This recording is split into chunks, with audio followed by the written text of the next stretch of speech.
આજે હું લઈને આવી છું લીલી મકાઈના ભજીયાની રેસીપી। લીલી મકાઈના ભજીયા માટે મેં આ રીતે મકાઈના ડોરાને સારી રીતે સાફ કરી લીધું છે। પછી તેને છીણી લીધું છે। છીણીને એક બાઉલમાં લઈ તેમાં મેં 2 થી 3 ચમચી જેટલો ચણાનો લોટ લીધો છે। પછી એમાં મેં લીલા મરચાંની પેસ્ટ નાખેલી છે। હવે આ મસાલાને આપણે સારી રીતે મિક્સ કરી લઈએ। બધું મિશ્રણને સારી રીતે મિક્સ કર્યા પછી તેને અડધો કલાક સુધી રહેવા દેશું। પછી આપણે ભજીયાની તૈયારી કરીએ। હવે આપણે ભજીયા બનાવવાની તૈયારી કરીએ। જેમાં મેં મીઠું, હળદર, ધાણા જીરું પાવડર અને અડધી ચમચી જેટલો અજમો નાખ્યો છે। લાલ મરચું મેં નાખ્યું નહીં, કારણ કે મેં લીલું મરચું લીધેલું છે। જો તમારે ટેસ્ટ પ્રમાણે લાલ મરચું જોતું હોય તો તમે નાખી શકો છો।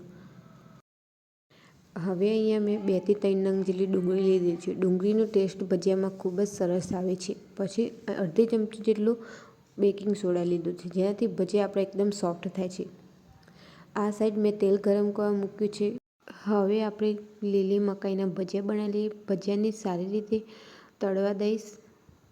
પહેલાં ભજીયાને એકદમ ધીમા તાપે શેકવા, પછી ગેસનું તાપમાન વધારવું, નહીં તો અંદરથી કાચા રહી જશે।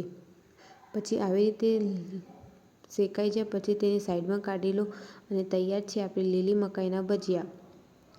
આવી રીતે મારી ચેનલ પર નવી રેસીપી જોવા માટે મારી ચેનલને સબસ્ક્રાઈબ કરો, લાઈક કરો, શેર કરો। Thank you.